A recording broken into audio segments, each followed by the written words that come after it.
Hey guys, welcome to Unbiased Rugby. So I'm going to be doing my Wednesday show from now on. It's just a lot easier for me with work and things like that to be able to do one show a week. What I'm really going to do is I'm actually just going to talk about the previous weekend's games and then talk about the upcoming weekend's games.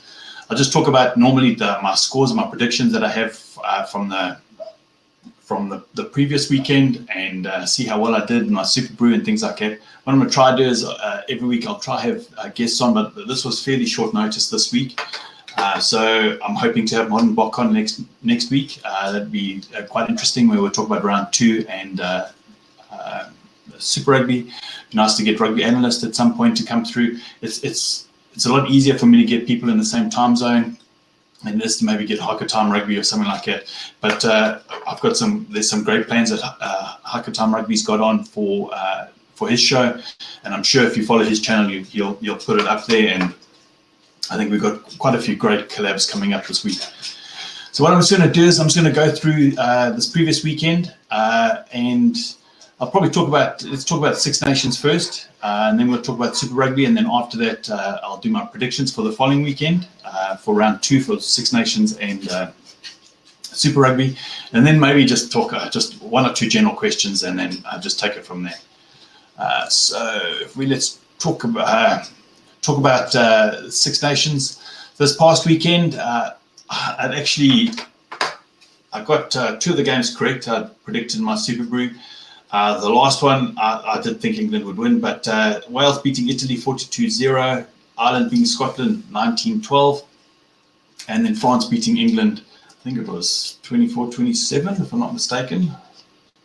17, I'm sorry, 17. I'm gonna be honest, I didn't watch the Wales game. I only have a finite amount of time on the weekend to watch, and I was trying to watch the Bulls and the Sharks, and I watched a great Waratahs and Crusaders, excellent Stormers game. So I actually had to miss that game, but I definitely made sure that I watched the Ireland game. So I'm not really going to talk about the Wales-Italy game. Wales were expected to win that quite comfortably. Italy, it's pretty dismal if you don't score anything. 42-0, trust me, I know. We've lost 57-0 to New Zealand before, and it's not a nice feeling. So yeah, I don't know what it is. I think they've got a South African coach, but I think there's something seriously wrong that needs to be sorted out there, because that's really not good at the moment. Then obviously I watched the Ireland-England game. Pretty about Doris getting injured so early in the game. I was looking forward to seeing him at number 8. A lot of people have been talking him up. We don't get to watch a lot of Pro 14 here, and we quite a few Heineken Cups, but people had really been talking him up. And look, he was only on there for a couple of minutes, and then he had to go off, and then Stander had to move to 8. I really want to see Stander actually play a full game at 6. I just think he is the best blindside currently playing in Ireland. I just think from a blindside point of view, I think he's one of the best currently playing.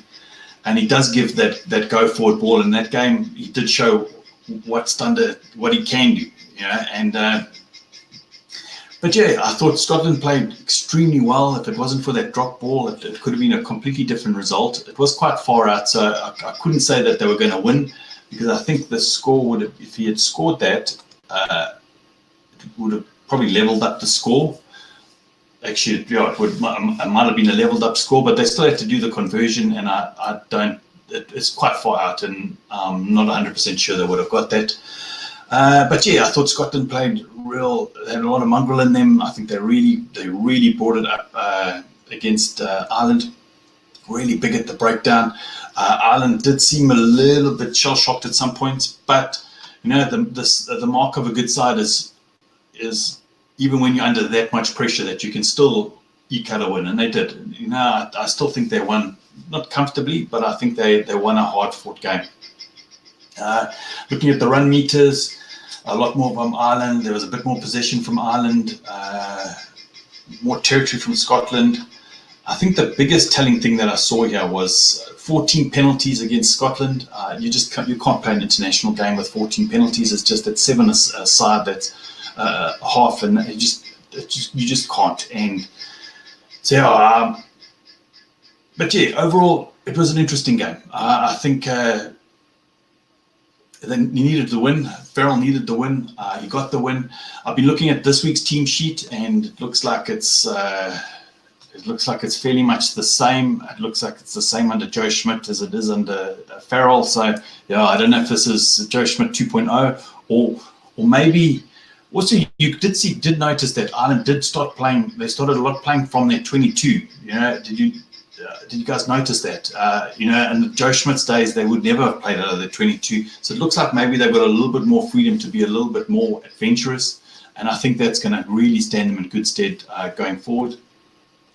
So yeah, I think they play. If I've got it, sorry, I've got it all here on another screen, guys. So if I keep looking to the left, just understand that I'm looking there. I think they're playing Wales next. I think that's going to be a hell of a hard game. I have a feeling that whoever wins this game might actually win the competition. I think it's that kind of game this week. Wales are extremely strong. They really got a lot of grunt. Whereas Scotland threw everything at the kitchen sink, and I just don't think they have the depth of player that maybe that Wales or Ireland or even England can bring to the table. I just don't think they have the depth of quality of player. So yeah, I'm expecting a cracking game this weekend. But yeah, congratulations on Ireland for actually winning that game. Well, really, really good. Next game of the weekend, which I got completely wrong, England being, I thought they were pretty comprehensively beaten by France. France did come out guns blazing, and I think at one point they're 24-0 up, or I think it was something like that. But yeah, you can't take it away from France. I thought their defence was immense. Sean Edwards has really turned around the French defence, and it's going to be a real tough nut to crack going forward. It's a young squad. These guys have got no fear. I really like Intermac. I think he knows how, for a young guy, he really knows how to control the game.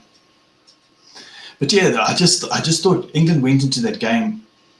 For me, you know, I was watching the game and I was thinking about it. And you know, when you just have that feeling that a team's either overcoached or like the flair's completely taken out of them, or they were trying to play a forward-dominated bash and Billy Vunipola type of game without Billy Vunipola or Mako Vunipola. So that, I just felt like they just didn't have any ball carriers. I thought their back three balance was completely out of whack.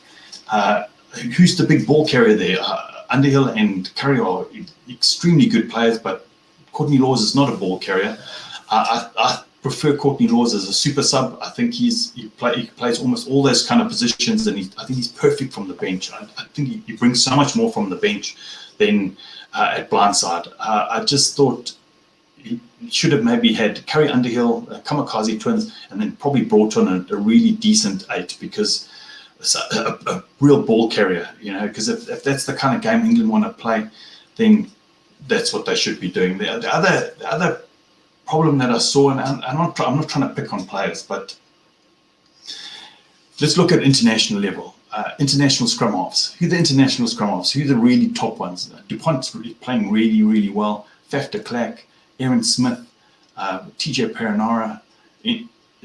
I'm sorry, Youngs he just does not have the same, not flair. He just doesn't have the same. You know, if you look at Faf de Klerk, he's all over the place. He's like the Energizer Bunny, and he just brings so much more. I thought his kicks were too deep.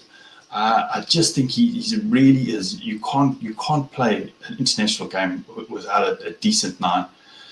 Forward at 10, I'm not 100% sure. I think Farrell should be moved back to 10. It was just a strange game. I thought the scrum started improving as the game went through, and they just started coming through. And had that one try from Johnny Mayer where he weaved through everyone. That was sublime. But yeah, can't take anything away from the French. I thought they played their absolute hearts out, played their socks out. And you know, we'd forget that, you know, they were the junior champions, I think the last 2 years in a row, or last the year before that. And you know, these are young guys that they've never lost. They've never lost to these big sides, and so they got absolutely no fear. So I think it was a masterstroke to bring them in. Well, I'm going to talk about attack and defence a little bit later, but yeah, overall, great way to start the Six Nations. I'm looking forward to round 2. which I think is also going to be really, really, really entertaining. So what I'm going to do now, guys, I'm going to actually talk about this past weekend Super Rugby. It was also a great weekend of Super Rugby. It's quite nice. You must understand, guys. I do watch a lot of Northern Hemisphere rugby, and I do enjoy my Northern Hemisphere rugby. And we get to watch it from like July or June, July, August, round about there. We get to watch it all the way up till the end of the year, and I think it's thoroughly entertaining. The Premiership for me is probably one of the closest competitions out there. And then I really enjoy watching some of the like some of the Wales Island games in the Pro 14. But as a Blue Ball supporter, as a Southern Hemispherian, I really enjoy, if that is actually a word. I have missed Super Rugby, so yeah, it was interesting to have it back. It's quite strange. You watch Northern Hemisphere rugby quite a lot, and a lot of box kicks and a lot of territory, and because the conditions just probably a lot more wet. If you're playing in the half felt and it's good, solid underfoot, really, really fast games, really interesting. There was the first game of the weekend, which I'm going to go through the scores quickly. So we had the Blues versus the Chiefs. Blues losing that 29-37 to the Chiefs. The Brumbies versus the Reds. Brumbies winning that 27-24. Sharks versus the Bulls. The Bulls eking it out in the end. I think 23-15. I'm just going to wait for it to scroll back across the bottom here. Sunwolves, I didn't expect the Sunwolves versus the Rebels, 36-27. Sunwolves. Crusaders 43-25 beating the Waratahs. Stormers absolutely hammering the Hurricanes 27-0, and then the Jaguares hammering the Lions 38-8. So yeah, it was an interesting start to the weekend. I've tipped the Chiefs. I think the Chiefs are going to win Super Rugby this year. I just have a feeling that they're the team to watch. I think they've got the right coach. I think they didn't lose too many players. Anton Leonard-Brown for me is an absolute superstar. I think he is by far the best centre currently playing in New Zealand. He is absolutely amazing to watch. Hey, Thomas Goody. I just actually put on my glasses here. Thomas Giddy. Yes, Thomas did very, very well. Yeah, welcome, Be Strong, welcome, Thomas. So yeah, I thought it was a cracking game. The Blues versus the Chiefs are a cracking game. I thought the Blues played well for about 60 minutes, and then about 20 minutes they just took the eye off the ball, and the Hurricanes the Chiefs absolutely demolished them. But yeah, the same thing with the Blues. Where's Beauden Barrett? I don't understand. I was watching the breakdown, and they were talking about a lot of the New Zealand stars aren't playing the All Blacks. And where's Beauden Barrett? You get your first five. You get this new first five World Player of the Year 2 years in a row, and he's not there. So I don't know what's going to happen there. Next game of the weekend, Brumbies versus the Reds. I did watch this game. It wasn't the most entertaining game in the world, so I'm not really going to talk about that much. Last game, Sharks versus the Bulls. If you watch that game, you might think, hey, good grief, the skill level is quite low. Listen, I was born in Durban. I grew up in Durban most of my life. I live in the Western Cape Town. And January, February in Durban is like, it's like walking in soup. And it's like a wall of this humidity, and it's a seriously uncomfortable place to play rugby. So I can imagine that it's not conducive to playing that open style of kind of rugby. But then they should have known, and they should have started kicking towards the corners. I think Morné Steyn is going to be an absolute send for the Bulls.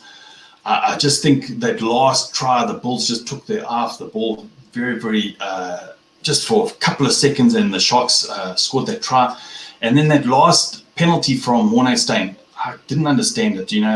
Even if they took the penalty, they were going to be 1 point behind. So why didn't they go kick for the corner and go for at least go for the try, go for the win? But yeah, it just seemed game management just seemed a little bit off on that game. I wasn't even going to think about watching this game, watching the Rebels versus the Sunwolves. because I honestly thought the Rebels were going to smash them. I put 22 points they were going to win, and they lost that game 36 to 27. So yeah, I'll probably go watch the highlights. There's one thing I can say about the Sunwolves: they do play a super entertaining brand of rugby, and it's if you enjoy the Sunwolves rugby, go catch a guy called Imbiber. He's got a great channel. Talks a lot about Japanese rugby. I was actually watching. Hey ho ho ho. I was actually watching all the highlights from the Japanese league, and he said all the superstars that are playing there in the Japanese league. It's absolutely phenomenal. You're watching Malcolm Marks and Brady Retallick and his name on, and you're watching all these great players playing, and it was just so interesting to watch. So it looks like it's a highly entertaining league. I'm hoping that we can get some rights to actually watch it here in South Africa. We'll see what happens. Next games, I thought the Crusaders absolutely smashed the Waratahs. I thought the Waratahs are absolutely woeful without Hooper as their captain. They're just not the same team. I don't know why he's not captain. He seemed completely off. You know, when you watch a team and you think, what? You know, they just seem off. And that's what the Waratahs seem like for me at the moment.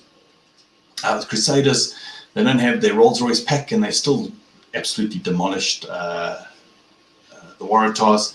So yeah, I think the 4-peat or whatever, they're going for 4 wins in a row or something like that. If any team can do it, the Crusaders can. They are by far the best team historically in Super Rugby. I think 11 championships or something like that. So yeah, I'm expecting big things from them too. Next game of the weekend, the Stormers 27-0 against the Hurricanes. I thought the Stormers were absolutely ruthless, but it gets fairly simple when you've got almost a complete pack as Springboks. You've got Springboks in your back line. I just thought the Hurricanes were completely outplayed. But listen, it was the first game of the season. Let's be honest. They're going to bounce back super quickly. I actually have put them to lose this coming weekend. They are playing the Jaguares, so we'll see what happens there. And then the Jaguares playing at home. You're going to battle to beat the Jaguares at home.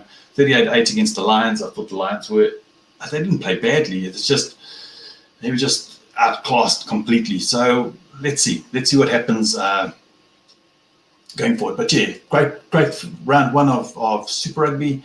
I'm just going to go through what I think the scores are going to be for Super Rugby, and then I'll go back into Six Nations. So this coming weekend, I've actually got the Highlanders are playing the Sharks on Friday. I've put the Sharks to win by 8. The Sharks traditionally, for me, play better away than they do at home. So I'm expecting good things. And I also looked at the Highlanders side, a very, very young side. I think that it's not their year this year. I think next year might be their year, or the year after might be their year. But very, very young side. So I have a feeling that the Sharks are going to smash them, only win by 8. I know it's a travel factor, but it's undercover. It's a really nice place to play rugby. Next game, we've got the Brumbies versus the Rebels. I've put the Brumbies to win by 6 because the Rebels are actually travelling back. So I still think the Brumbies they're a good side. You know, the Brumbies are always near here or there, so they're never always at the bottom. They're not always at the top, so I think they're a decent enough side. First game of the weekend, which I think is going to be an absolute cracker of a game, is the Chiefs versus the Crusaders. Let's be honest. Now that's going to be a derby of the century. I put the Chiefs to win by 6. Only because I just think the Chiefs they've just got something special about them at the moment. I just think they're going to do well. But yeah, it's going to be a tough old game. I'm expecting it's probably going to be a fairly high-scoring game, probably in the 30s. A lot of attack. The breakdown is just going to be absolutely intense. But yeah, if there's one game this weekend to catch, I think that's probably going to be the Super Rugby games. That's probably going to be the game of the weekend by a country mile. Next game, we've got the Waratahs versus the Blues. Sorry, Blues fans. I put the Waratahs to win by 5. The Waratahs are playing at home. I just think the Blues, just don't know. Until they sort out their first 5 issue, I could be strong with saying Barrett's only coming in April. I think it's going to be a tough day for them. Got the Lions playing the Reds. Both teams are basically travelling, but the Lions at home, I think at the Highveld, I just don't think the Reds are going to have the fitness to be able to play on the Highveld for 80 minutes. And I see them being competitive up to about the 45th, 50th minute. And I think the Lions then just cantering away with it. I've still put a fairly low score, Lions by 9. Next one, we've got the Stormers versus the Bulls. I'll deny this if you put a gun to my head and you tell anyone, but I put the Stormers to win by 10. That was probably the hardest thing I've had to put down in my predictions. But I've decided this year I'm just going to look at the games completely unbiasedly, and even though I'm still going to wear my Bulls jersey and I'm going to be shut, and I'm not going to be disappointed if I don't get my Super Boost scores right. But yeah, I think the Stormers have just got too much class. They've got talent across the park. And then the last game of the weekend, we've got the Jaguares versus the Hurricanes. I've put the Jaguares to win by 11. I think they actually might win by a bit more. The Hurricanes, for me, are a side that, yeah, you can say they lost Bowden Barrett, but I think their biggest loss that they had in the preseason was losing their coach. What's their coach name? And I know him really well. Not personally, but you know who I'm talking about. Losing him a couple of months before the start of the season. It's just he has a very, very unique style of training. He brings in a lot of aggression with the players. You saw Duplessis, Karifi, they're quite, not aggressive, but they're quite abrasive Hurricanes players. So, yeah, I'm not expecting them anything fancy. I think it's still early days in the competition, guys, and the Hurricanes lose to the Jaguares. They're going to have a long spell at home, and they'll bounce back. Look, they've also got stars across, I think they've got Lamape, they've got Jordy Barrett in the back, TJ Perenara. I think Dane Coles is Dane Coles coming back? I'm not sure. I'm not. There've been so many players that have gone to go play in Japan or wherever that it's quite hard to keep up. So now let's look at this coming weekend. That's my predictions for. Let me go switch off this banner. Go back to the comments. So let's talk Six Nations this weekend. I think there's two. Actually, I think all three games are going to be quite very, very entertaining. Ireland versus Wales. I think because they're playing in Ireland, I've put Ireland to win by 4. I think it's going to be a tight game. I think it might even be less than that. It might be 1. It might even be a draw. I think it's going to be 2 evenly matched sides. I think both of them are going to be desperate for this win. So yeah, 2 new coaches, 2 new coaching structures. So I think there's a hell of a lot going on there. I had a look at the Irish side, and I don't know if you guys know, but there must be another number 8 in playing in Ireland. It can't just be Doris. I'm sorry, there must be somebody else that can step up, because even though I thought Peter O'Mahony had an okay game, I just don't think he's a better 6 than CJ Stander, and I just want to see CJ Stander playing at 6.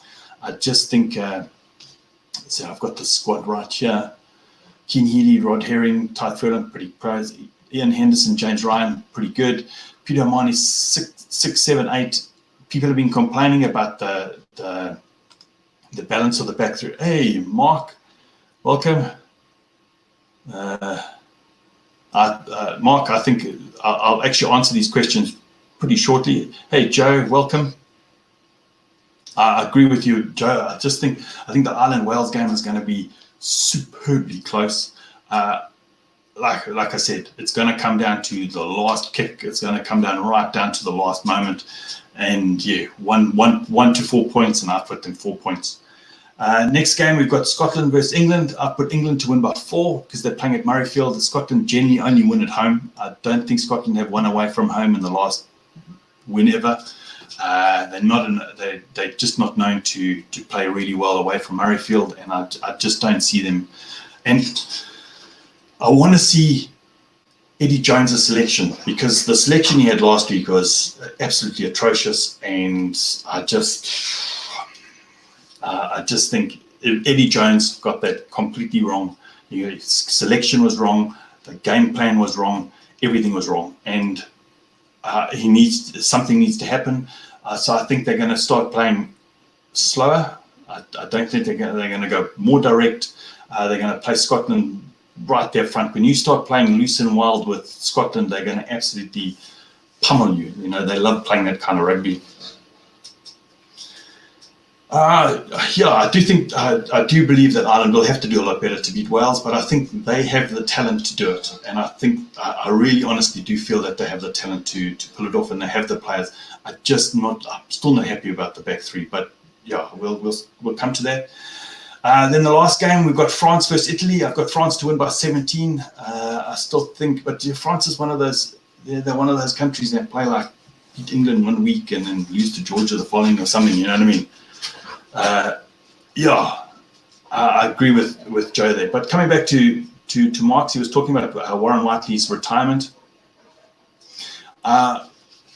It's difficult. You know, it's difficult with players like Patrick Lambie, who obviously got that huge big concussion from CJ Stander, and his career basically over at the age of 29. And you know, it's just some players, they have the skills. Warren Whiteley is an absolutely sublime captain. He's an absolutely sublime number 8. But yeah, he just could not handle and it's not that he couldn't handle the physicality. It's just sometimes you get an injury that niggles another injury, and it's just like a vicious circle, and you never really get completely healed.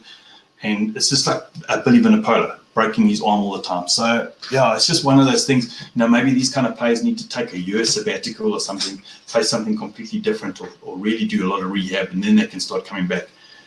But yeah, I'm expecting a great round 2 in Six Nations. So yeah, my games for this weekend, if there's any games we're going to watch, and I'm probably going to talk about the next week, because this will be a regular thing every Wednesday, is the Ireland versus Wales game. I think that's going to be an absolute thumper of a game. And then the other game this weekend is going to probably be the Chiefs versus the Crusaders. I think those two games are going to be absolutely helter-skelter. I think it's... in the Super Rugby, we'll start seeing the front runners and the teams that are at the bottom, and that, you know, by the end of the season they'll start pulling apart.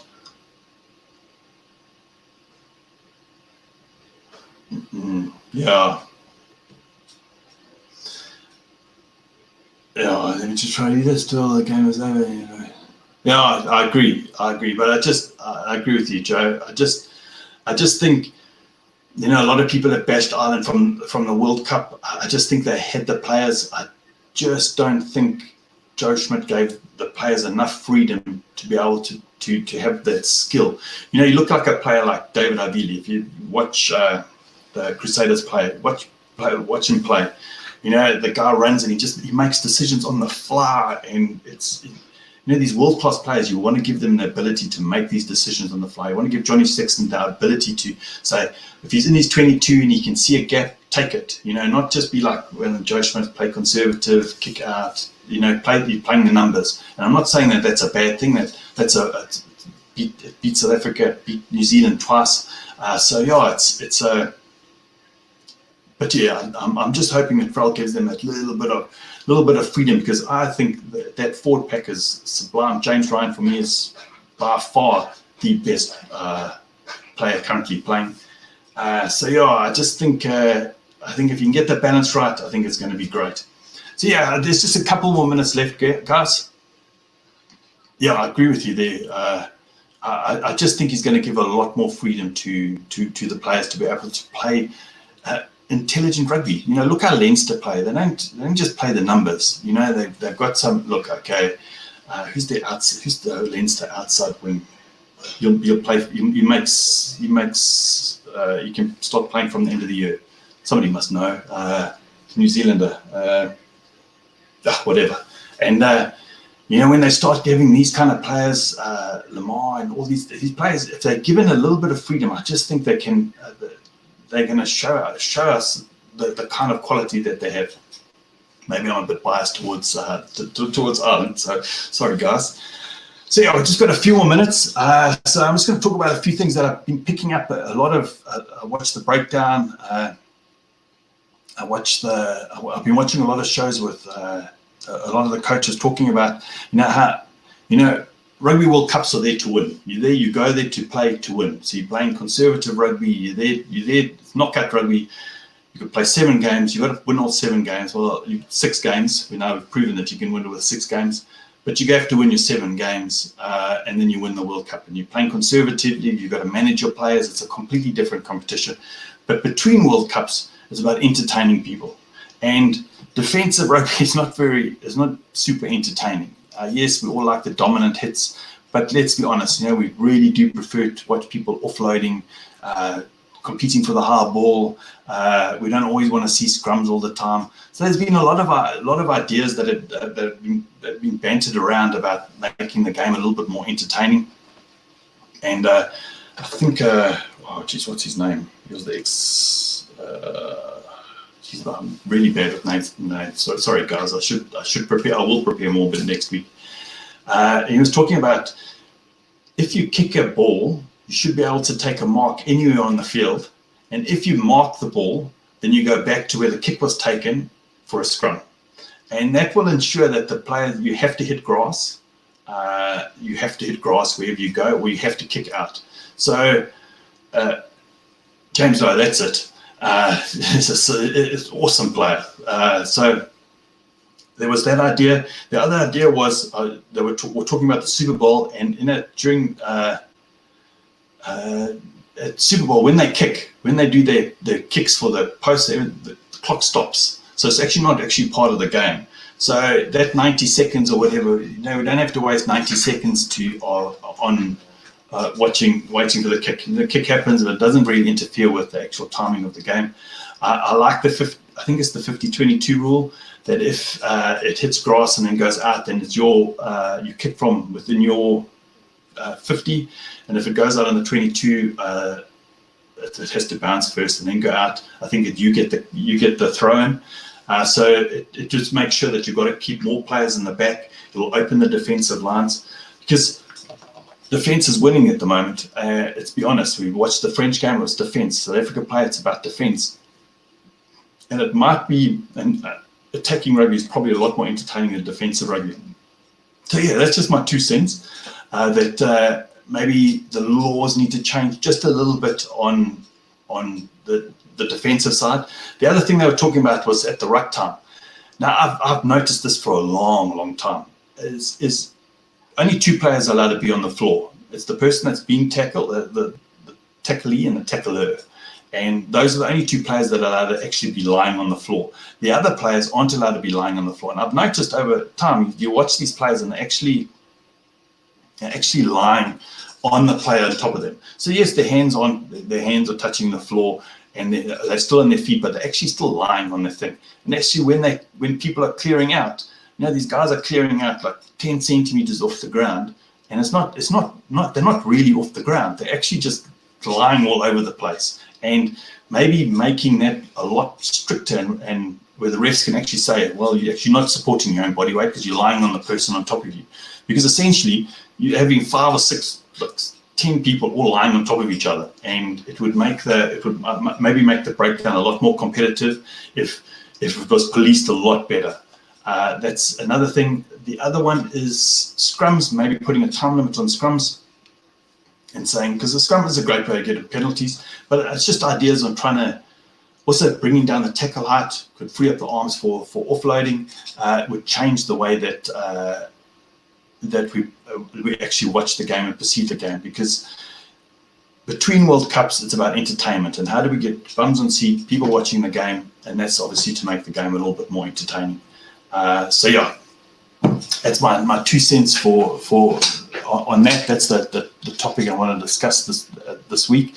But yeah, guys, thanks for joining in for the show this week. If you aren't watching this live, thanks for watching the whole way through.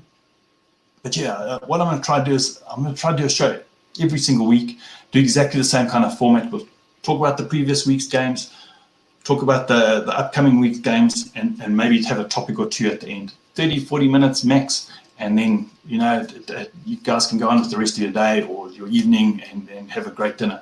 Next week I've got Modern Bok joining me, so that could be quite interesting, and I'm going to try speak to a few more like I doubt I'm going to get some of the Australasian guys coming onto the show. It's quite late in the evening, they're pretty early morning. Unless they've had a hard night out, then maybe they might not be the right kind of people for the show. But yeah, join in every week on 8 o'clock Wednesday night rugby with Unbiased Rugby. But yeah, guys, thanks for joining in, and here's looking forward to an absolutely wonderful weekend of rugby. And listen, in the rest of the world, if you can just treat each other with love and respect, everything seems to work itself out in the end if you just look at other people in that way. Listen, guys, have an absolutely wonderful week. Chat soon. Cheers.